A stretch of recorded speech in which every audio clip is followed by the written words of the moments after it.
Hasil Pilpres berpotensi dikabulkan oleh Mahkamah Konstitusi. Prediksi Denny Indrayana ini dilandaskan bukan hanya kepada argumentasi dan alat bukti, tetapi juga soal komposisi majelis hakim yang menyidangkan sengketa Pilpres 2024.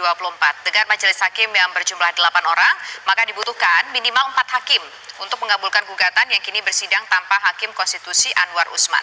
Sebuah analisa yang unik. Lalu seperti apa pemirsa kesiapan Paslon 02 untuk meresponnya? Telah bergabung bersama kami saat ini yaitu ada pakar hukum tata negara, yaitu ada Bang Denny Indrayana, dan juga nanti akan bergabung bersama kami ada Wakil Ketua Hukum Prabowo Gibran, yaitu ada nanti bergabung Bang Otto Hasibuan. Pertama saya ingin ke Bang Denny Indrayana terlebih dahulu deh. Cuitannya cukup menarik atau kata-katanya di akun sosial X itu cukup menarik bahwa ini bisa jadi dimenangkan nih gugatan 01 dan 03 ngelihat dari komposisi hakimnya. Memangnya seperti apa sih komposisi hakimnya, Bang Denny? Baik, terima kasih. Jadi kalau kita menganalisa suatu putusan dan memprediksi, salah satu cara atau metodenya adalah melihat kecenderungan hakim, posisinya seperti apa. Kalau dalam Pilpres biasanya hakim itu cenderung progresif, artinya tidak semata-mata menjadi memang kalkulator, maka dia menguntungkan 01 dan 03. Sebaliknya kalau dia cenderung hanya prosedural, maka dia akan sejalan dengan argumentasi yang dibangun oleh pasangan calon nomor 2. Nah, kalau kita melihat putusan 90 saja, maka dari 8 hakim yang tersisa, karena Anwar Usman sudah tidak lagi diperkenankan mengikuti sengketa hasil Pilpres berdasarkan putusan Majelis Kehormatan Mahkamah Konstitusi, dari 8 ini tersisa 6 orang lama dan 2 orang baru. 2 orang baru itu yang saya maksud adalah Ridwan Mansur yang menggantikan Pak Manohan Sitompul dan juga Arsul Sani yang menggantikan Wahidudin Adam. Dari sisa 6 itu sebenarnya 3 firm menolak putusan 90. 3 itu adalah Ketua Soehartoyo yang memberikan putusan NO, menolak legal standing Almas Sakbiru pada saat itu. Dan kita membaca dengan seksama dissenting opinion yang sangat lugas dari Saldi Isra dan Arif Hidayat. Jadi kalau kita lihat, itu posisinya 3 menolak putusan 90. 3 yang lain, yang clear putusannya sudah dari awal dan terus sampai ujung, di semua yang terkait dengan persoalan umur, itu adalah Guntur Hamzah. 2 yang lain, Profesor Eni dan juga Daniel Yusmik, itu diklaim mendukung putusan 90, tapi sebenarnya tidak. Daniel Yusmik dan Eni Nurbaningsih sebenarnya membatasi yang bisa ikut dalam pemilihan presiden itu adalah kepala daerah pada level provinsi atau hanya gubernur. Jadi sebenarnya tidak membuka ruang bagi kepala daerah yang lain, wali kota ataupun bupati. Baik, Bang. Nah, kalau posisinya anggaplah tetap 3-3, maka yang akan menentukan adalah posisi yang baru, Arsul Sani dan Ridwan Mansur. Satu unsur dari keterpilihan DPR, Pak Ridwan Mansur adalah wakil dari Mahkamah Agung. Nah, untuk kemudian salah satu pihak itu bisa menang kalau terbagi 4-4. Kalau 5-3 jelas ya, 6-2 jelas, 7-1 jelas, 8-0 jelas. Tapi kalau terbagi 4-4, maka kubu yang dianggap menang berdasarkan pasal 45 Undang-Undang MK adalah di mana ada pimpinan. Dalam hal ini ada Pak Soehartoyo. Nah, kalau di antara 2 yang tersisa ini terbagi 2 saja, maka posisinya 4-4. Dan di mana letak Pak Hakim Soehartoyo, itulah posisi kemenangan yang menjadi penentu. Baik, Bang Denny putusan Indrayana. MK dalam Pilpres 2024 ini. Kira-kira demikian. Baik, ini Bang Otto Hasibuan juga sudah bergabung. Ini 8-0 nanti hakimnya, karena saya sih tidak pernah mikir siapa hakimnya. Ya kan, saya tidak pernah berpikir begitu. Saya anggap mereka itu semuanya adalah seorang hakim Mahkamah Konstitusi yang akan memutuskan secara adil. Jadi kalau saya perkirakan karena eksepsi yang kita ajukan ini adalah eksepsi absolut dan eksepsi cacat formil, di mana permohonannya ini seharusnya tidak diajukan ke MK tapi harus ke Bawaslu. Saya yakin mungkin perkiraan saya sih itu 8-0 ya. Semuanya hakim-hakimnya 8 orangnya itu akan setuju bahwa ini tidak bisa masuk ranah di MK. Itu perkiraan saya. Jadi yakin betul itu saya soal itu. Karena saya pikir kita kan menganut prinsip hukum positif kan gitu. Kita harus menegakkan hukum acara yang berlaku. Jadi hukum acara itu sebagai pedoman untuk bisa menegakkan suatu keadilan. Gak mungkin suatu keadilan dapat dicapai dalam suatu perkara apabila hukum acaranya itu tidak ditaati. Jadi saya yakin dan percaya Mahkamah Konstitusi pasti mentaati hukum acara, dan dengan mentaati hukum acara maka maka seharusnya putusan mereka itu menyatakan permohonan mereka ini salah kamar, dengan kata lain secara hukum dikatakan bahwa tidak pada tempatnya. Kedua, permohonan mereka ini juga tidak menyebutkan berapa suara yang diperoleh oleh mereka. Jadi kalau dia mengatakan diskualifikasi orang lain, lantas dia berapa gitu loh. Kalau dikatakan orang umpamanya kita punya 0, lantas dia punya suara berapa? Dia sendiri juga tidak bisa menyebut loh. Jadi bagaimana dia bisa berperkara di Mahkamah Konstitusi, mengajukan gugatan mengatakan orang lain itu harus didiskualifikasi, tapi pemohon sendiri tidak bisa menentukan suara dia berapa. Jadi kan nggak mungkin kan gitu. Jadi kalau kita berperkara, kalau kita katakan bahwa rumah itu adalah milik saya, kan harus saya katakan bahwa itu rumah milik saya. Dia tidak bisa mengatakan itu tidak rumah kamu, harus kau sebutkan itu tidak rumah kamu dan itu milik saya dan ini buktinya. Sama dengan di sini, dia bilang bahwa kamu diskualifikasi, tapi tidak dikatakannya suara dia berapa gitu loh. Jadi saya pikir saya yakinilah dari segi logika gampang pun, saya yakini Mahkamah Konstitusi itu 8-0 lah menurut saya ya, begitu. Oke. Bang Oto yakin 8-0 begitu untuk Mahkamah Konstitusi. Lantas bagaimana kalau tadi Bang Denny menyebutkan dilihat dari rekam jejak sebelumnya, track record sebelumnya, ini kayaknya bisa setengah-setengah nih Bang Oto. Gimana melihat soal ini 4-4 tadi? Saya tidak pernah berprasangka buruk kepada Mahkamah Konstitusi. Saya berprasangka baik. Apapun yang terjadi, saya yakini mereka inilah hakim-hakim yang sudah dipercaya oleh rakyat Indonesia memutus suatu perkara seperti ini. Jadi kalau kita melihat konstitusi hakim bersangka buruk, ini susah. Jadi seakan-akan ada keberpihakan kepada pihak tertentu seperti itu. Saya harus melihat bahwa dia harus berpihak kepada keadilan dan kebenaran. Nah, dengan berasumsi bahwa mereka itu adalah akan berpihak kepada hukum dan kebenaran, maka saya yakin dan percaya bahwa putusannya itu akan adil. Nah, kalau mereka mau adil, saya kira 8-0 gitu loh. Baik, Bang. Karena tidak bisa umpamanya aku pro si A dan sebagainya. Ini kan bukan pertandingan sepak bola gitu loh. Tapi ini kan menyangkut bangsa Indonesia yang hak-hak konstitusionalnya itu harus diperhatikan. Cobalah kita lihat ya di dalam permohonan mereka kan, mereka mengatakan bahwa seakan-akan itu keterpilihan Prabowo itu karena kecurangan atau karena ada bansos. Ini kan sangat melukai hati rakyat Indonesia kan. Coba bayangkan, rakyat Indonesia sudah memberikan pilihannya dan mereka memilih Prabowo dari hati nuraninya sendiri. Merdeka dia memilih, tidak ada yang paksa, ya kan? Dia bebas memilihnya. Tiba-tiba dikatakan, oh itu karena curang. Nah ini terluka hati bangsa Indonesia seperti itu. Jadi saya pikir kita tetap juga harus berhati-hati, harus mempertimbangkan bagaimana perasaan rakyat Indonesia yang sungguh-sungguh dari hatinya yang paling dalam memilih dan mencintai Prabowo, Subianto dan Gibran begitu loh. Baik, kita jadi saya tetap optimis, saya percaya kepada Mahkamah Konstitusi dan dia akan memberikan putusan yang adil gitu. Oke, putusan yang adil dengan pertimbangan fakta persidangan 8-0 tadi kalau kata Bang Oto, Bang Denny Indrayana. Ya. Halo? Ya, Bisa dengar suara saya? jelas Bang Denny, silakan Bang. Iya, pertama analisis putusan berdasarkan rekam jejak dan kecenderungan hakim itu bukan bukan tanpa dasar ya.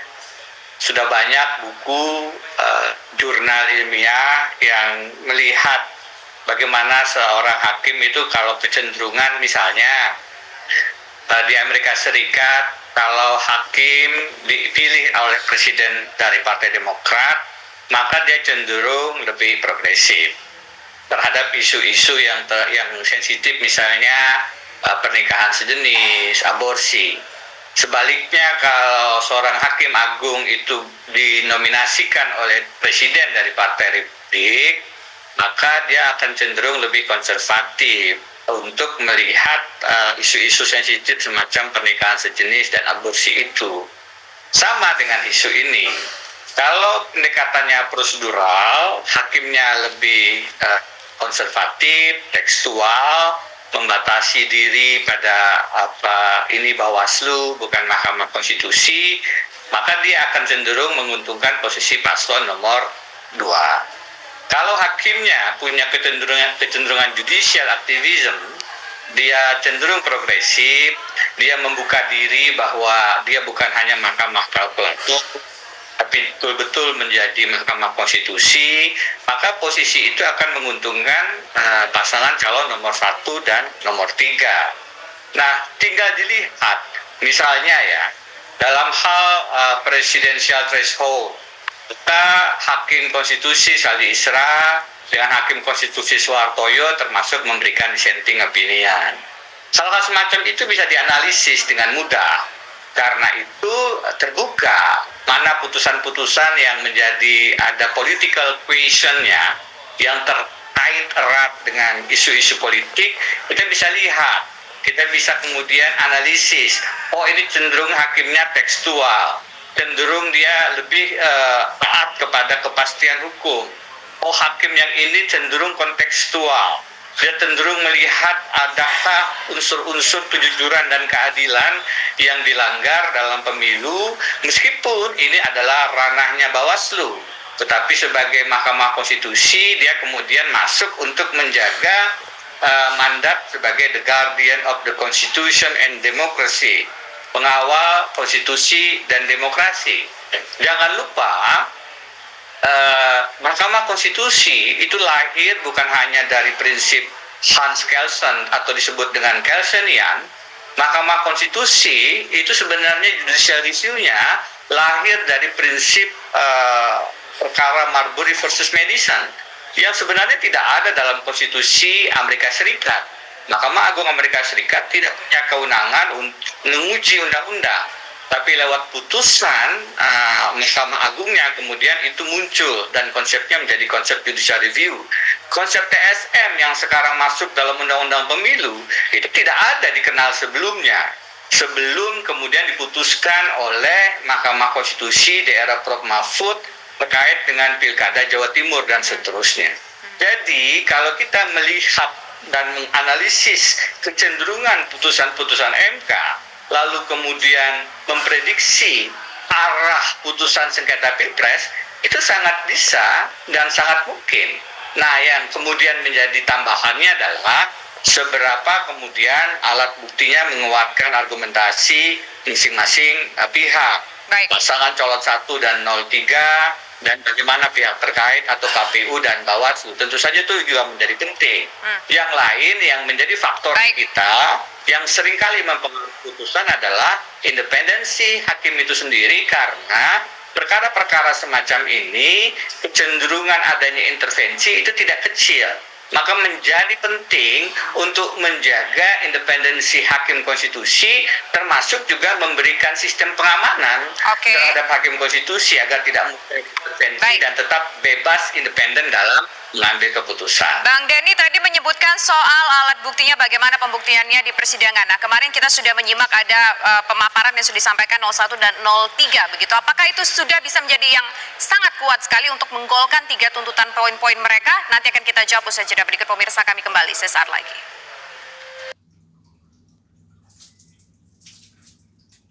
Jadi terbukti ada benturan kepentingan. Oke. Dan yang lebih gawat lagi, ini tidak dirasakan dengan alasan sudah biasa. Dan yang emosi ini, ya, itu bukan hanya orang biasa, bukan mahasiswa, elit, tokoh-tokoh yang tadi disebut itu. Tidak ditemukan presiden melakukan intervensi langsung Tidak ada. terhadap akhirnya keluar ini. putusan kasus ini. ini. Oke. Tapi bahwa ditemukan ada inisiatif dari dalam, termasuk misalnya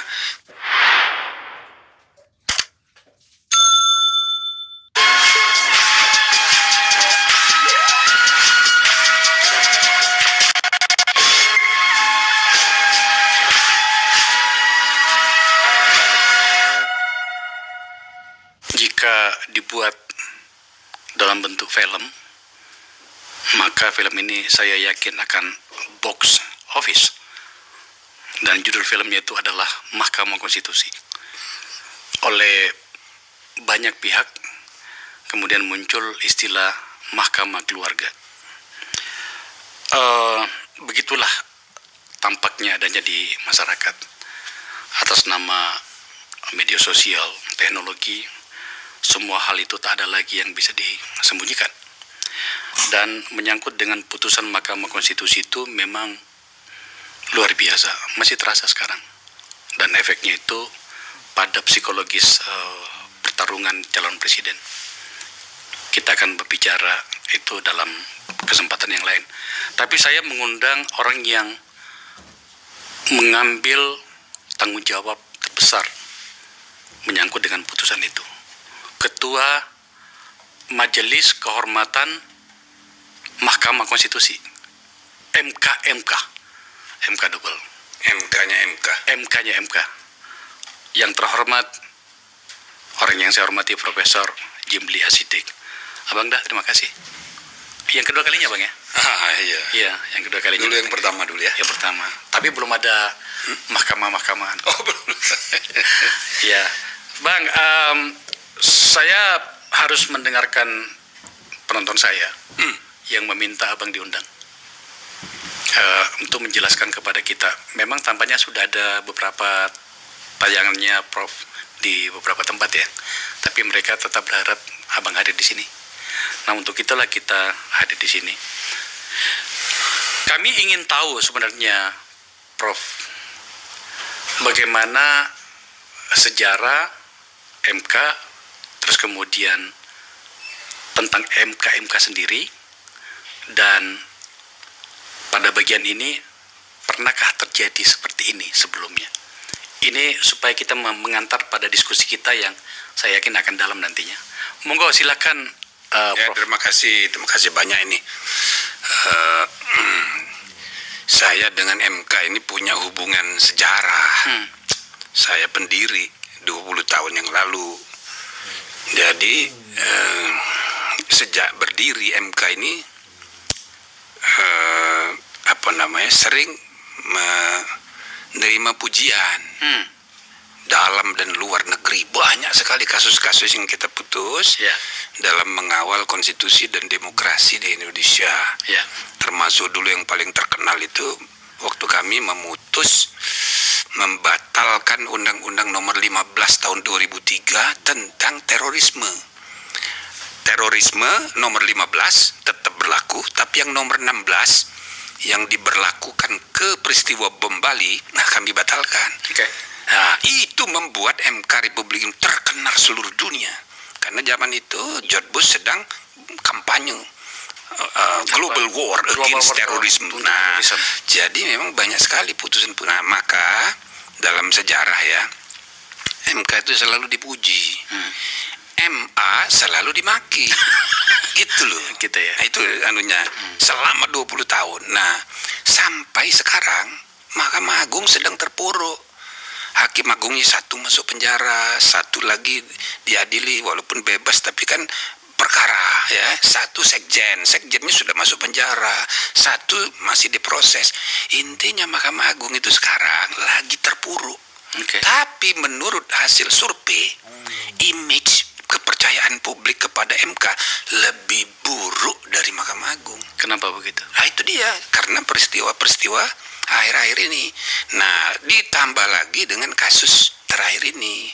Jadi saya, waduh, Tapi kan juga dalam hal seperti itu selain di Mahkamah Agung, kan di MK juga pernah terjadi, Bang. itulah. Akil Muhtar. Tapi tetap tidak lebih buruk dari image Mahkamah Agung. Oh, oke. Akil Muhtar, terus ada lagi siapa dulu, ya Patrialis gitu kan. Iya. Nah, tapi kan naik turun tuh. Nah, tapi yang sekarang ini, waduh, repot. Ya, menurut hasil survei Kompas itu image-nya, nah, yang lebih parah itu dengan kasus terakhir ini.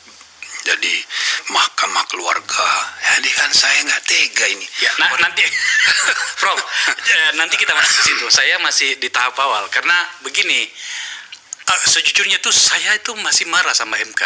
Oh, gitu. Begini ceritanya, Ya, Bang. wajar. Ya, ini ada hubungannya dengan yang kita bahas, Bang. Oke. Jadi secara psikologis saya pribadi sudah 2 kali MK mengecewakan saya. Termasuk yang Abang adili itu kemarin. Yang pertama itu adalah bagaimana Mahkamah Konstitusi membatalkan undang-undang yang kami bikin, di mana saya salah satunya, yang undang-undang di dalam pemilu pilkada itu politik dinasti. Oh. Pernah kita bikin, Bang, Ya. untuk pilkada maksudnya. Kira-kira kita buat sederhananya begini. Saya lupa undang-undang nomor berapa itu. Ya lah, undang-undang Pilkada ya, untuk Pemda, untuk itu menghalangi dinasti.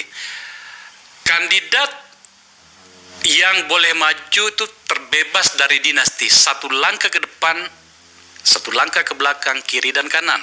Maksudnya adalah anak, istri, suami, mertua, tante, segala macam itu tidak boleh. Kalau dia mau maju ada 2 syarat. Pertama, dia maju 5 tahun setelah si keluarganya tidak lagi berkuasa. Atau dia maju pada saat itu juga tetapi di daerah yang lain di mana keluarganya yang sedang berkuasa tidak bisa atau tidak boleh atau tidak punya kemampuan memobilisasi seluruh resources politik yang ada untuk membantunya. Itu dulu yang kita bikin, Bang. Ya, bagus. Dan seandainya itu tidak dibatalkan oleh Mahkamah Konstitusi, maka hari ini tidak perlu ada yang beginian. Abang tidak perlu membuat MK-MK. Ya. Dibatalin oleh Mahkamah Konstitusi. Tapi kalau anggota DPR kecewa pada putusan MK itu biasa. Cuma yang isu tadi, saya sependapat itu kalau seorang yang memahami konteks kebangsaan yang lebih luas. Ya. Jadi memahami konstitusi jangan titik koma. Betul. Jadi undang-undang ini bertentangan dengan titik komanya bertentangan dengan undang-undang titik koma juga. Nah, ini jadi masalah. Jadi harus memahami the underlying ideas, moral values di balik teks itu. Betul. Dan harus memahami konteks kebangsaan yang luas, di mana budaya feodal kita masih sangat kuat. Jadi kalau mau merancang pencerahan bangsa ke depan, bagus itu. Makanya malah harus ditingkatkan, bukan hanya pilkada. Iya. Itu. Itu yang sebenarnya. Jadi benar Anda itu. saya ceritakan Cocok. ini. Setuju. Kan abang yang ngajarin saya selama ini kan gitu kan. Jadi saya kecewanya di situ. Waktu itu kami di Komisi 2, saya dengan Ganjar nih. Ganjar, Budiman Sujatmiko, kemudian Musamil Yusuf, saya harus menyebut beberapa nama waktu itu. Kita bersepakat. Di dalam bayangan saya waktu itu sebagai anggota DPR periode pertama, lagi semangat-semangatnya berkonstitusi ini. Lagi idealis-idealisnya. Idealis ini. Wah, kita bikin sebuah undang-undang yang bagus nih. Ya, bagus itu. Wih, tiba-tiba Bang, dilabrak atau digugat oleh bagian dari dinasti dan menang, Bang. Sejujurnya saya bisa berbicara banyak soal itu. Siapa daerah lokal yang bermasalah secara hukum, terutama karena dinasti gitu loh kan. Makanya saya bilang, aduh, kenapa Istrinya ada yang 2 istri, masing-masing ikut. kalau saya nggak salah ke diri itu. Yang terakhir kan itu suami istri itu di Kutai Timur. Suaminya bupati, istrinya ketua DPR. Iya. Dapatlah dia kan gitu. Nah, hal seperti ini. Tapi ternyata dibatalkan. Saya sejujurnya Bang sakit hati dengan itu. Iya. Artinya setidaknya saya melihat pada diri saya si anak siapa saya ini kan bisa masuk dunia politik dengan berusaha bertarung ya kan, dengan tiba-tiba ada orang yang datang begitu saja. Oke, itu satu hal. Nah, kembali ke apa namanya putusan Abang. Masuklah putusan ini dan ributlah sampai sekarang. Yang kata Abang tadi itu membuat marwahnya Mahkamah Konstitusi itu tetap tergerus. Iya kan? Bahkan kalau dari Mahkamah Agung. Tolong ceritakan ke kita, Bang. Mekanisme pembentukan Majelis Kehormatan Mahkamah Konstitusi itu sebenarnya pada level mana harus dibentuk? Memang sudah layak dibentuk pada kasus ini ya? Ya, sebenarnya kalau di ketentuan undang-undang itu memang sudah diatur. Dulu namanya Dewan Etik. Sekarang diharuskan membentuk Majelis Kehormatan Mahkamah Konstitusi yang bersifat permanen. Nah, itu sudah dibuat aturan internal namanya PMK, Peraturan Mahkamah Konstitusi, bulan Februari tahun ini. Ribut-ribut soal capres-cawapres ini kan kira-kira sesudahnya, sekitar itulah. Tapi harusnya kan segera dibentuk. Nah, sampai ada laporan pertama itu bulan Agustus oleh Profesor Denny. Tapi tetap nggak dibentuk juga. Kenapa ya? Nah, padahal sudah ada peraturan MK-nya, saya tidak tahu. Jadi sampai bulan Oktober, September akhir, saya dihubungi. Saya bilang, nggak usah saya lah, saya kan di DPD, nggak enak ini. Walaupun saya nggak nyalon lagi, tapi jadi masalah nanti. Oh, mereka mendesak saya karena saya ini mantan ketua MK. Ya benar juga sih. Kalau bukan ini kan masalah ketua. Kalau bukan mantan ketua, susah juga ya. Akhirnya dijelaskan bahwa ini hanya ad hoc. Ya sudah kalau gitu saya baru dibentuk. Nah, mereka udah milih saya itu sebulan.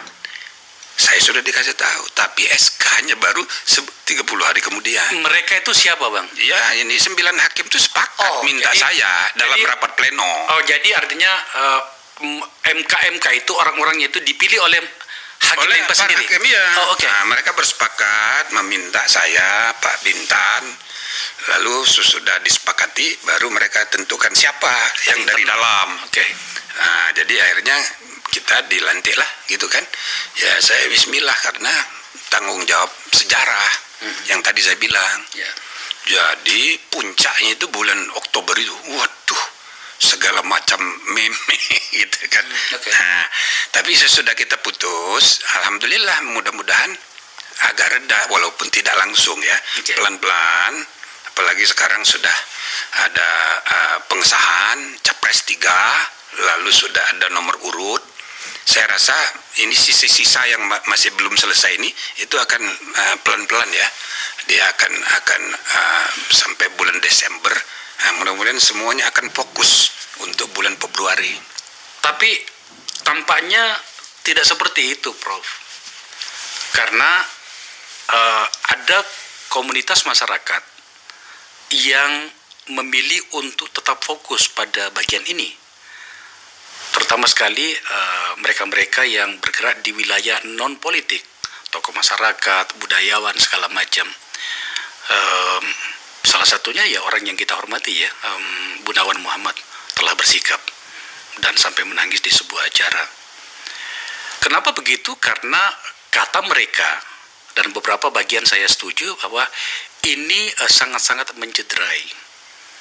Maka ketika Pak Prof. Jimli memutuskan seperti itu, sebagian luka itu bisa terobati. Tapi bagi mereka, itu tidak cukup untuk menyelesaikan problem di masa depan. Sebab ternyata putusannya itu ada. Seorang ahli politik dari Australia, Greg Barton, itu pernah duduk di sini, mengatakan bahwa masalahnya adalah putusan Mahkamah Konstitusi ini hanya menguntungkan satu pihak. Itu perdebatannya di ruang publik. So, saya ingin Pak Prof menjelaskan kepada kita, monggo silakan Prof, digunakan forum saya ini untuk menjelaskan bagaimana proses-proses pengambilan keputusan yang Abangda lakukan itu, karena saya yakin berat sekali. Ya, sebetulnya enteng aja. Cuma kalau mengenai putusan, memang sebaiknya saya tidak bahas lagi. Itu kan sesudah kita putus, bukan milik kami, sudah milik publik. Ya, tapi kan ada yang pro, ada yang kontra, biasa. Itu pasti, Bang. Tapi maksud saya begini, ada banyak hal yang orang pengen tahu. Coba tampilkan. Ada bagian yang kalau saya nggak ngerti apakah Abang punya akun di X, dulu namanya Twitter. Oh iya, Oh itu ramai sekali gitu ya. banyak, sangat. Nah, salah satunya itu begini Bang. Ini loh, pada poin 9 dari putusan Abang.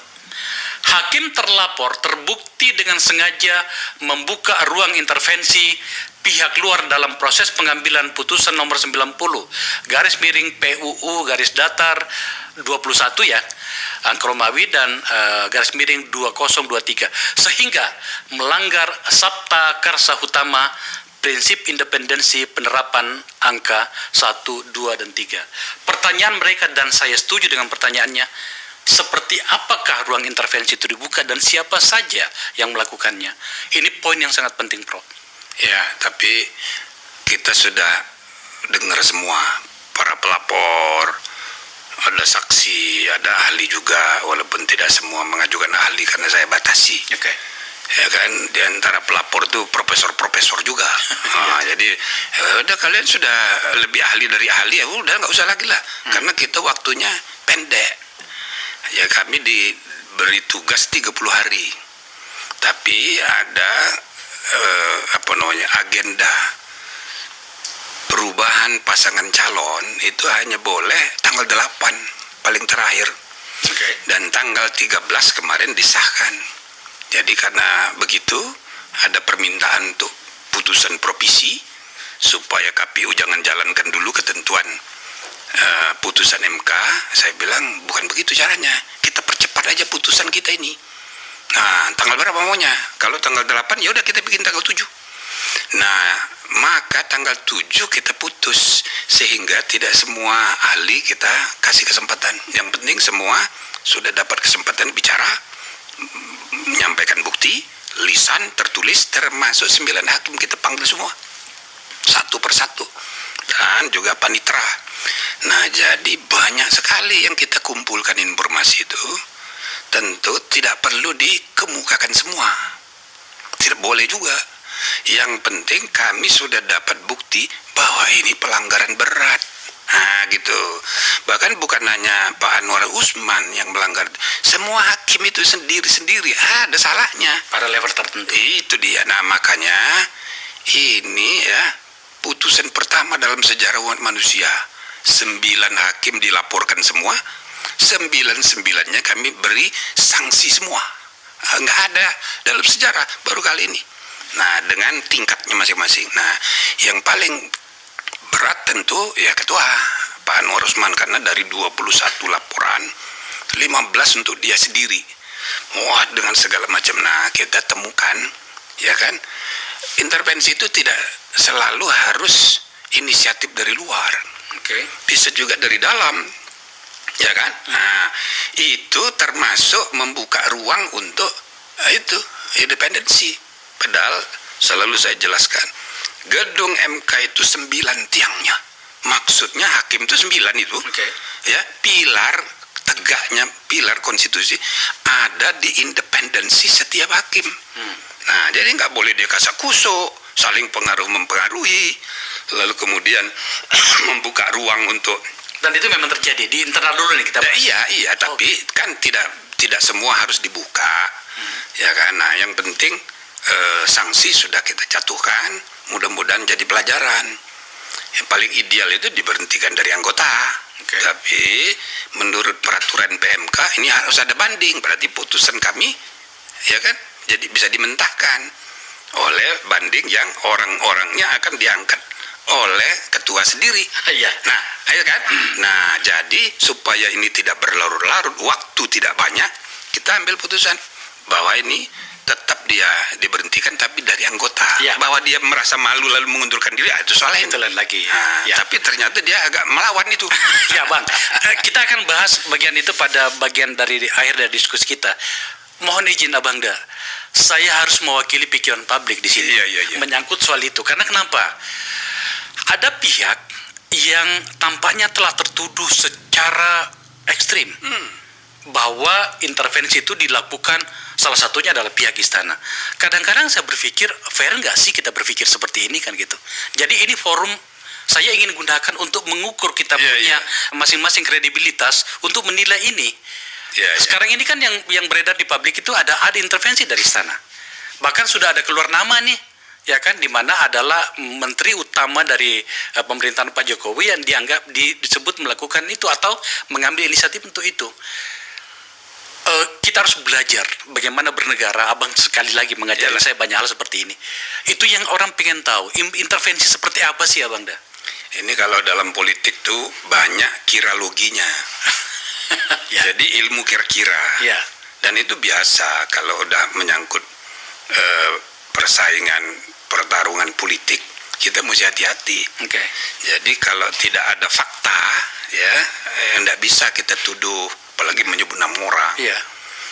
Tapi di kalimat itu membuka ruang, itu kan tidak mesti ada inisiatif dari luar. Iya. Itu kan ruang terbuka itu bisa dari dalam. Nah, jadi kita sudah temukan ada fakta-fakta membuka ruang. Nah, itu banyak. Contohnya itu tidak selalu urusannya itu dengan istana. Itu dia. Kalau itu kita tidak dapat bukti itu. Oh, jadi izin Bang, saya ingin Apalagi memperjelas. ada isu, ada uang beredar, enggak ada, kita dapat itu. Ya, ini saya harus mengulanginya. Pemirsa, karena ini menyangkut dengan kredibilitas orang. Iya. Lagi presiden ya. Iya. Bahwa tidak ditemukan presiden melakukan intervensi langsung Tidak ada. terhadap akhirnya keluar ini. putusan kasus ini. Oke. Tapi bahwa ditemukan ada inisiatif dari dalam, termasuk misalnya ketua begitu perhatian mengenai pencabutan perkara, di pembatalan pencabutan perkara. Padahal ini kan urusan teknis administrasi mestinya. Nah. Ini urusan panitera. Ya. Berarti dia punya kepentingan. Ya. Nah, misalnya gitu loh. Dia ngambil inisiatif terlalu jauh. Terlalu teknis. Tapi kalimatnya itu tadi itu mengatakan begitu, Abang. Itu coba lihat. Hakim terlapor terbukti dengan sengaja membuka ruang intervensi dari pihak luar. Ada kata dari pihak luar. Ya, banyak. Termasuk misalnya ada hakim bicara di luar pakai baju hitam, ya kan? Lalu yang kedua di di Tempo, detail sekali perdebatan bagaimana ada yang berdiri. Itu dari mana taunya? Kecuali ada bocoran dalam. Itu contohnya itu. Nah, jadi itu sebabnya karena kita tidak temukan siapa yang bertanggung jawab ini. Ya kita cuma duga-duga pasti si A, pasti.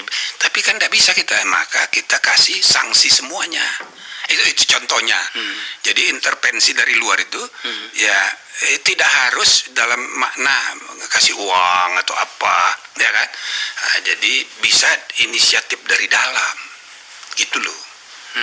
Misalnya waktu sesudah diberhentikan ada berita bahwa dia mau ketemu dulu keluarga. Nah, apa hubungannya dengan keluarga? Lalu orang kan menduga-duga ini ketemu Presiden Jokowi, kan? Padahal tidak itu. Ini kan soal sense of ethics yang agak rendah. Kalau bahasa Jawanya orai soru mongso. Gitu loh. Jadi enggak usah ditafsirkan terlalu jauh. Enggak ada bukti itu. Tapi kan boleh dong istana publik berpikir seperti itu. Itulah namanya kiralogi tadi. Termasuk Dr. Faisal Akbar itu terlibat juga dalam kiralogi. Saya akhirnya mengambil sah saja itu. Saya akhirnya harus mengambil inisiatif untuk memastikan informasi itu kan. Oke, nah termasuk juga soal uang itu nggak ada ya? Nggak. Artinya tidak terbukti, bukan tidak ada, tapi tidak terbukti. Ya, tapi kita udah dengar, kita ngecek juga, nggak ada itu bukti. Nggak ada bukti. Itu termasuk ilmu kiralogi juga itu. Begini, kalau orang sudah tidak suka itu ada saja kesana kemari anunya gitu loh. Nah, jadi kita harus mengawal image, harus mengembalikan kepercayaan publik. Ini kan berat. Jadi tidak semua kemarahan publik itu benar. Tidak semua kemarahan publik. Dan kemarahan publik itu tidak boleh dijadikan rujukan mengambil keputusan. Kalau hadis Nabi Muhammad bilang kalau kamu lagi marah, jangan sholat. Sholat aja nggak boleh, disuruh ngambil wudhu. Ngambil wudhu. Jadi nggak usah sholat, nggak boleh sholat. Jadi supaya dingin dulu. Tugas kita itu mendinginkan ketidakpercayaan yang gitu. Pemilu sebentar lagi. Itu kira-kira. Ya, oke. Kita terima tausiah Pak Prof. Seperti biasanya gitu kan. Sebelum saya meninggalkan poin ini, masih ada satu bagian yang tampaknya ini memang menjadi inti dari problem, bahwa keputusan Mahkamah Konstitusi yang Pak Prof adili melalui MK itu ternyata ya ini kira logi juga, bukan kira logi lagi, kira apa ya? Ya kira kasus lah kira-kira gitu ya.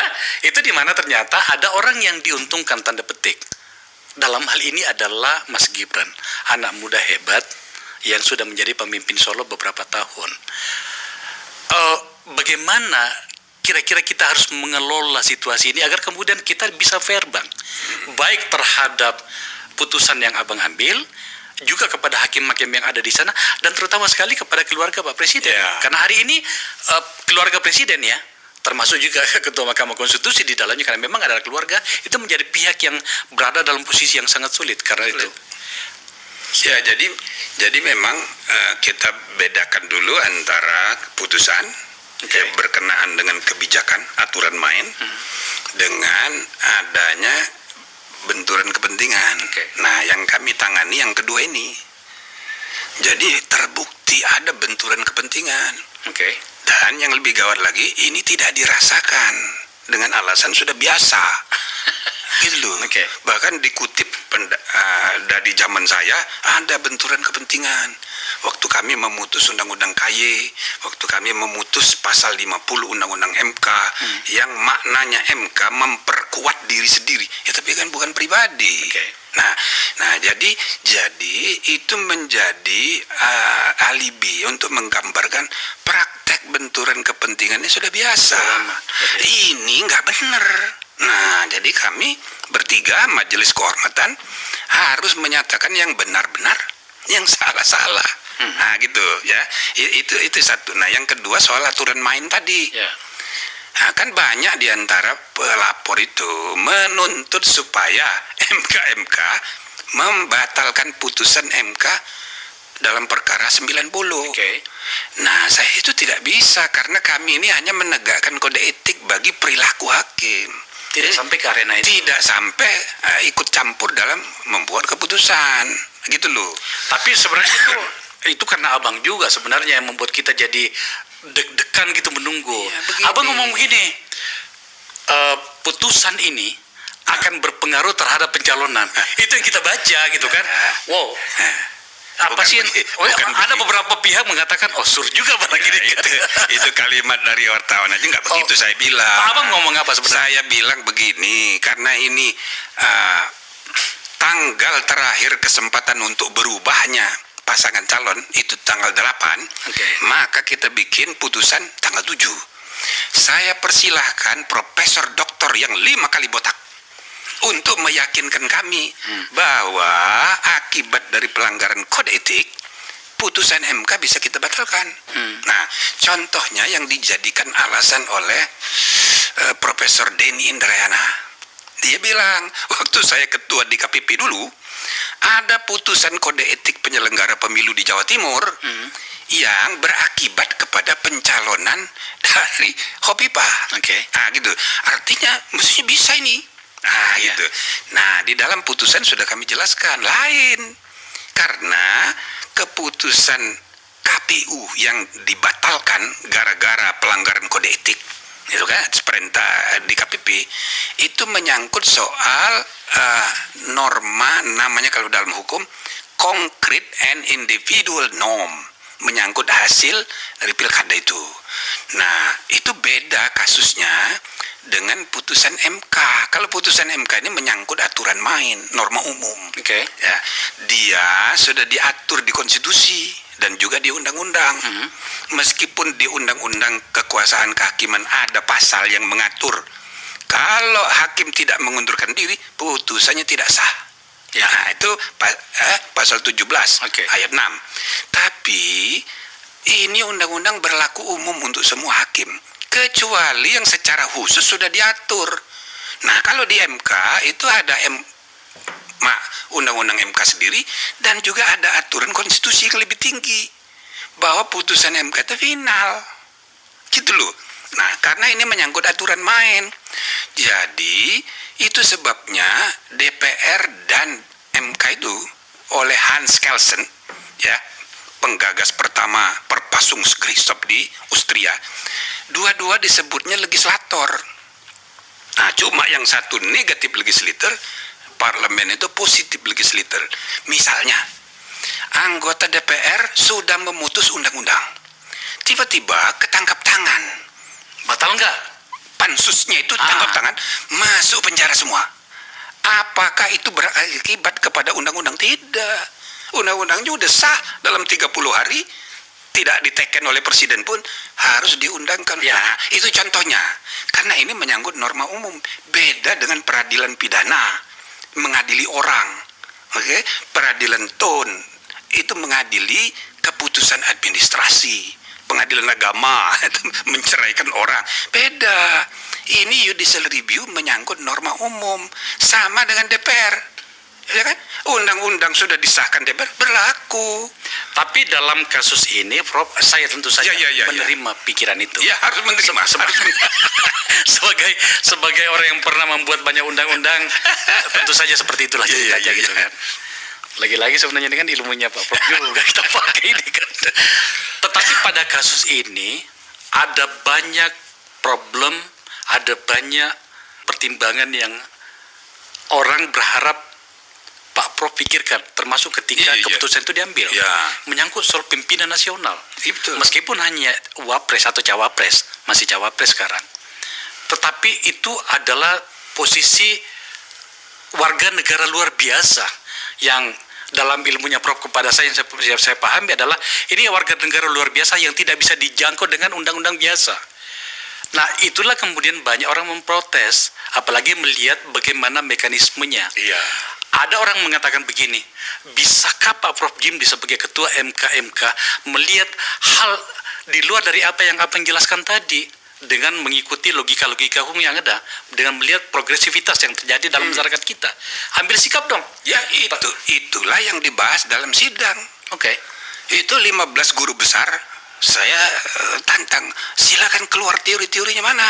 Yang botak 5 kali. Yang botak 5 kali itu. Tapi tidak ada yang meyakinkan. Nggak ada yang meyakinkan. Gitu loh. Nah, yang meyakinkan saya malah ada mahasiswa Dari Sumatera Utara ya? Enggak, mahasiswa Fakultas Hukum Universitas NU. Oke. Dia tidak mempersoalkan putusan MK. Tapi dia mempersoalkan undang-undang pemilu yang barusan berubah karena putusan MK. Nah, itu lain. Jadi objektum litis, objek perkaranya bukan putusan MK yang sudah final dan mengikat, tapi undang-undang yang berubah sesudah putusan MK. Ini kan legislator juga. Nah, maka dia persoalkan ini pasal mengatur mengenai syarat calon usia ini bertentangan dengan konstitusi. Dia bilang kan begitu. Tapi dengan catatan, saya minta yang mereksa perkara nanti tidak termasuk Anwar Usman, cukup 8 orang, karena di dalam undang-undang kekuasaan kehakiman pasal 17 ayat 1 itu ada namanya hak ingkar. Jadi pihak yang berperkara boleh dia ingkar untuk diadili oleh seorang hakim. Nah, maka kalau komposisinya cuma 4, bisa berubah itu. Bisa berubah pendapat 8 orang itu. Nah, jadi saya puji, ini cara yang benar untuk mengubah ketentuan mengenai syarat usia capres. Cuma kalian kenapa telat? Karena saya bilang sebentar lagi sudah. Nah, dan terbukti mereka sudah disidang, perkaranya nomor 141, sudah sidang pendahuluan, tapi itu kan baru sidang pendahuluan, sudah datang hari Senin. Senin itu sudah ada pengucapan sumpah. Senin sorenya sudah penetapan paslon resmi. Selasa malam sudah nomor urut. Jadi kalaupun berubah itu undang-undang, ya harus berlaku untuk 2029. Karena tahapannya udah jalan. Jadi tidak untuk yang sekarang. Tidak untuk yang sekarang. Dan ini penting ya. Meskipun kita suka, tidak suka, kita ini harus belajar gitu. Inilah mekanisme bernegara. Kita tidak suka, tapi ya begitu. Nah, akhirnya nanti, ya udah 3 bulan lagi, you nggak usah pilih, you nggak suka. Kan gampang sekali, ya kan? Iya, Bahwa ini jadi pelajaran, iya. Tapi akhirnya kan kita ini harus move on, gitu loh. Ada yang kecewa, biasa aja. Ini permainan hidup ini bernegara itu. Iya bang. Nah, gitu loh. Tapi kita harus mengawal supaya ada kualitas dan integritas dalam mengambil keputusan. Maka kita udah putus, gitu loh. Ya. Gini bang, sebagai orang yang realistis tentu saja saya setuju itu dan ya mau apa lagi tidak punya pilihan. Seperti itulah. Tetapi yang sebenarnya yang orang pikirkan itu Pak adalah Akbar, itu undang-undang bikin DPR tuh itu banyak yang demo selalu. Itu harus tidak puas orang. tidak puas. Iya kan? Enggak, maksud saya Emang gitu. itu biasa aja gitu. Yang saya maksud begini bang, salah satu produk dari reformasi 98 itu adalah MK. Ya. Di mana kemudian seluruh model siksak, model-model belangsatan kita bernegara itu dengan hadirnya MK sebagai produk reformasi itu tidak terjadi lagi. Lah ini baru masuk pada tahun 20 kita lebih Bang ya, 22 atau 23 ya? 2023 jadi 20 tahun. 20 tahun itu 2003 dulu. ya. Itu kan berarti kok terlalu cepat kita melupakan kesepakatan itu. MK-nya 2003, tetapi kan reformasinya kan tahun 98. Idenya masuk 2001. 2001 gitu kan. Maksud saya ini dia masih bagian dari produk dari tuntutan pada reformasi itu. Lah, ini belum cukup 25 tahun atau baru 25 tahun kok kita sudah lupa pada bagian itu.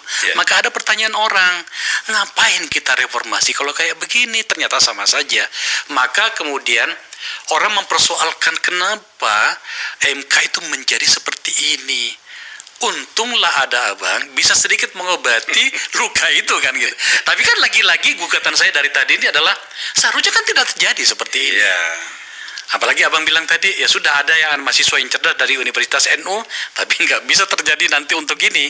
Itu nanti untuk 2029. Sementara ada orang yang berharap itu berlaku sekarang. Gitu kan Bang ya? Banyak yang minta begitu. Banyak ya? Dengan segala emosinya. Ada yang datang juga sama Abang. Dan yang emosi ini itu bukan hanya orang biasa, bukan mahasiswa, elit, tokoh-tokoh yang tadi disebut itu, dan bahkan semua ketua partai dakdikduk. Kenapa begitu? Menunggu putusan gitu, karena khawatir nanti bisa berubah komposisi.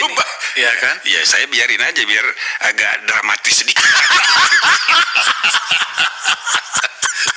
Nah itu penting untuk pendidikan. Iya kan? Jadi jangan kita buru-buru makanya sengaja ya tanggal 7 kita putus. Oh senang semua kan? Oh dakdikduk semua. Tapi kalau Anda tidak bisa meyakinkan kami bertiga tentang kewenangan majelis kehormatan yang seharusnya hanya menegakkan kode etik bagi perilaku hakim, itu Anda minta sekaligus membatalkan putusan MK. Tolong dijelasin contohnya di dunia di mana. Sebenarnya apa itu majelis MK itu sebenarnya oke saja kalau ada argumen yang cukup untuk itu. Itu maksud saya. Oke. Kami kan terbuka saja. Oke. Nah, bahkan sampai satu hari itu terpaksa saya puji-puji bolak-balik itu mahasiswa. Ini yang benar. Cuma sudah telat. Kenapa nggak dari awal putusan langsung diajukan? Masih bisa saya bilang. Nah gitu. Kenapa kenapa harus ada batas? Memang waktunya nggak boleh? Nggak, prosedurnya kan dia sidang pertama dulu ngecek, gitu kan? Iya. Nah, baru kemudian itu kan sudah hari Jumat. Nah Senin pengucapan sumpah, mana sempat, nggak sempat.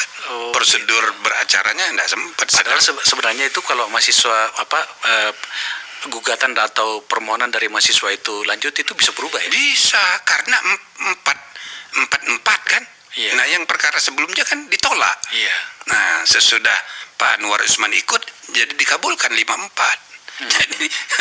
Jadi memang, nah itu serius itu. Nah, ini ada lagi yang mengajukan, tapi kan sudah anti klimak, mengajukan uji formil.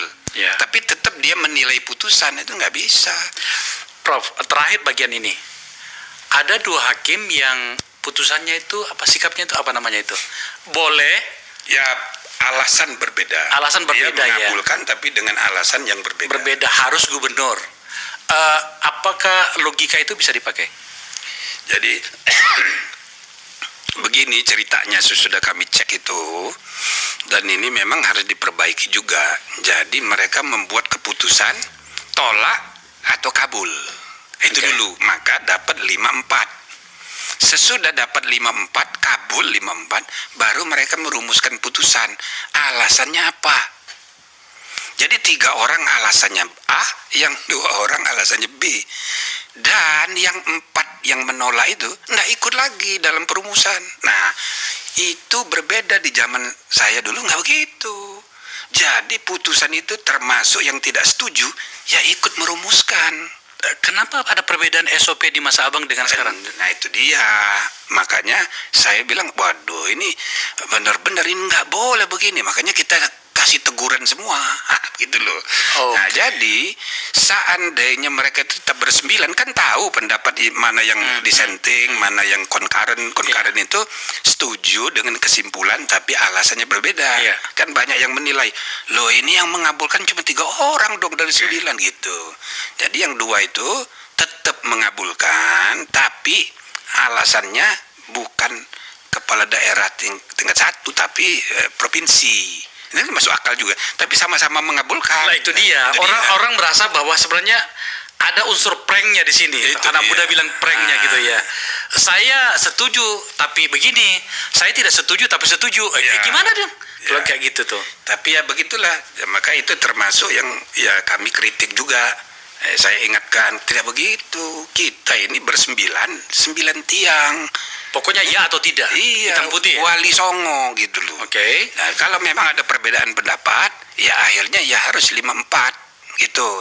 Tapi nggak selalu harus 5-4, kita musyawarah. Musyawarah itu debat substantif. Dan dalam kasus ini yang 4 itu yang menolak itu sudah tidak ikut lagi. Itu dia, mestinya tetap ikut. Nah, tapi dalam merancang putusan itu sudah apa? Jadi itu saya rasa perlu dikoreksi juga ke depan. Jadi kalau 5-4 apa putusannya itu disepakati dulu, baru puting kan begitu. Jadi cara ngambil keputusannya itu penjelasannya. Jadi mereka putuskan dulu menolak atau mengabulkan. Ternyata yang mengabulkan ada 5. Walaupun alasannya beda. Nah gitu kira-kira. Ini soal cara mengambil keputusan. Mudah-mudahan ke depan banyak yang mereka pelajari nanti. Di masa abang dulu sebagai ketua MK nggak ada yang beginian ya? Dissenting opinion sering, tapi tidak begini. Dissenting opinion itu berarti kan menolak ya? Nah, dissenting opinion itu pendapat yang berbeda. Kalau yang ini menolak mayoritas, dia mengabulkan. Nah, misal begitu. Kalau yang mayoritas itu mengabulkan, dia menolak. Nah, itu sering. Karena dissenting opinion itu di Indonesia itu dalam praktek dimulai oleh peradilan niaga, tapi belum terkenal. Ya kan? Karena peradilannya hanya pengusaha aja. Jadi sesudah dipraktekkan di MK mulai 2003, jadi sampai sekarang. Nah, itu jadi wujud pertanggungjawaban publik terhadap isi putusan pengadilan. Nah, itu penting itu, dissenting opinion. Tapi bukan berarti dissenternya itu ya harus dipisah. Jadi kalau merumuskan putusan ya harus sama-sama. Itu dia. Harus sama-sama. Kita bingung ini. Saya sebagai pernah membuat undang-undang merasa ini sebenarnya apa putusan menyangkut soal itu? Setuju tapi tidak setuju, atau dibalik, tidak setuju tapi setuju, kan itu tadi kan? Ya. Boleh tapi harus gubernur, ya kan?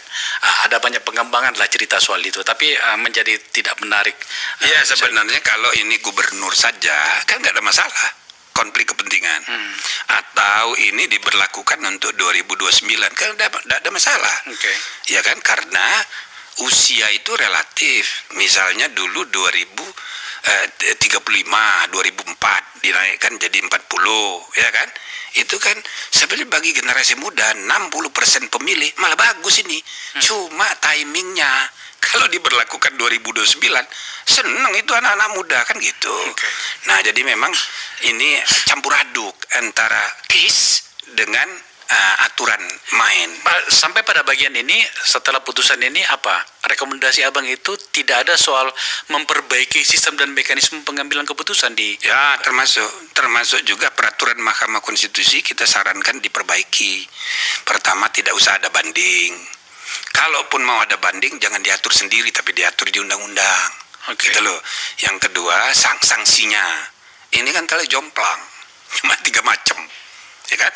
Teguran lisan, teguran tertulis, pemberhentian tidak hormat sebagai anggota, kan terlalu jomplang. Ya terpaksa kita berijtihad. Ya kan? Nah, makanya Pak Bintan nggak setuju dia. Kita ini cuma 3 macam sanksi itu. Nah, dia terlek memahami itu kan. Nah, saya ini kan nggak bisa begitu. Kita ini harus memahami hukum itu, moral reading of the law. Jangan. Nah, jadi saya bilang ini tidak menyelesaikan masalah kalau ini nanti dia banding. Nah, gitu. Bang, saya mau masuk pada bagian itu. Alurnya seperti itulah diskusi kita, bahwa banyak orang yang menyayangkan putusan MK dalam hal ini Pak Prof sendiri, karena ternyata pikiran ini lahir dari Pak Prof bahwa dia hanya dipecat dari Ketua Mahkamah Konstitusi. Tetapi dia masih hakim dengan seluruh kata yang mulia segala macam itu, dia masih hakim Mahkamah Konstitusi. Prof Mahfud beberapa hari yang lalu di sini mengatakan sebenarnya ini pinternya, kecerdasannya Prof Jimli di sini. Sebab kami bertiga kita berdiskusi. Iya, dia katakan bahwa kalau dipecat maka itu bisa banding, seperti yang Abang barusan katakan tadi. Tapi pada beberapa orang juga mengatakan sebenarnya kalau hakim, 3 orang hakim MK ini melihat problem kita berbangsa, jangan tanggung seperti itu. Pecat, karena dia telah merusak marwah MK. Soal kemudian apakah dia akan melakukan banding, monggo saja. Tapi pada saat yang bersamaan, itu akan membuat dia semakin terperosok. Karena kenapa? Sudah tidak ada kehormatan dan kepercayaan publik lagi. Itu pikiran orang, Bang. Kenapa Abang tidak mengambil sikap itu? Ya, itu kelompok yang mengusulkan pemberhentian dari anggota itu ada banyak ragam. Oke. Ada kelompok pendukung Anwar Usman. Serius. Jadi sampai sekarang ini masih ada 7 yang mau mengajukan lagi. Ada yang melaporkan saya kepada Majelis Kehormatan yang saya juga ketuanya. Oke. Ya gara-gara putusan itu. Mereka minta harus ini nih diberhentikan dari anggota. Nah, coba kan kebayang. Maksud dia supaya ada mekanisme banding. Nah, itu satu kelompok. Kelompok yang kedua yaitu melampiaskan kemarahan. Itu tadi pokoknya dia harus Nah, begini kita membuat putusan itu harus berguna. Bukan hanya untuk keadilan, kepastian, tapi juga solusi, kebergunaan. Jadi mempertimbangkan dari semua segi. Wah, ini hanya dia buat statement bahwa dia menolak, paling tidak memperlambat. Kalau misalnya dibutuhkan 1 minggu untuk dia ngelawan, ya sebelum jatuh tempo dia kan pasti ketua. Gitu loh. Jadi selama dia ketua, itu pasti ada yang membujuk dia mau bikin, karena yang eksplisit di dalam peraturan MK itu, kalau diberhentikan tidak hormat jadi dari anggota, dia berhak untuk banding. Gitu. Nah, jadi kalau dia bikin majelis baru, ya sama aja jeruk makan jeruk. Nah, gitu loh. Nah, jadi sementara di depan mata ini proses 90 hari lagi. Kita harus mendidik bangsa ini untuk membuat putusan yang solutif. Nah, gitu. Ya udah, kita putuskan begini. Tapi kan itu kira-kira. Tapi kan solusi juga, Bang, kalau misalnya belum tentu kita solusi. ambil resiko itu bahwa ini orang ini telah merusak banyak sekali perasaan orang, tatanan berundang-undang. Saya mempromosikan peradilan etik, bahkan ini jadi momentum untuk kita bikin Mahkamah Etika Nasional. Mahkamah Etika Nasional. Begini, peradilan hukum itu dengan peradilan etik beda. Kalau hukum itu menghukum, retributif, membalaskan kesalahan. Kalau etika tidak, dia bukan membalas kesalahan, tapi dia restoratif, mengembalikan kepercayaan. Dan prosesnya itu bertingkat. Itu sebabnya kalau peradilan hukum itu hukuman mati langsung gitu, atau masuk penjara. Gitu kan, sebagai pembalasan. Kalau etika enggak, teguran tertulis, teguran lisan, maksudnya untuk pendidikan. Kalau sudah tidak bisa dididik, ya sudah pecat. Pecat itu bukan untuk membalas kesalahan, tapi suruh kerja tempat lain untuk mengembalikan kepercayaan publik setuju. pada lembaga. Nah, jadi tidak bisa kita hanya menyalurkan kemarahan publik. Publik yang marah itu tadi saya bilang harus ambil wudhu. Gitu loh, nggak bisa kita jadikan referensi untuk membuat keputusan. Nah, kita harus membuat keputusan dengan segala kemanfaatan, keadilan, dan kepastian. Itulah 3 tujuan hukum. Nah, banyak orang yang tidak nyadar itu, dikira cuma keadilan dan kepastian. No, tidak. Ada satu lagi, solusi dari permasalahan. Itu loh. Nah, jadi saya rasa waktu kita buat putusan itu, tanpa sadar para pelapor itu tepuk tangan. Nggak boleh tepuk tangan. Jadi tanpa sadar mereka terima itu putusan. Bahwa di luar masih ada, itu nggak apa-apa. Ya kan, tidak ada putusan yang langsung alhamdulillah semua. Ada aja. Biasa itu. Tenang aja. Apalagi yang terganggu rencana-rencananya. Banyak. Banyak ya? Banyak. Nah, itu tadi saya bilang, tadi pagi kami rapat masih ada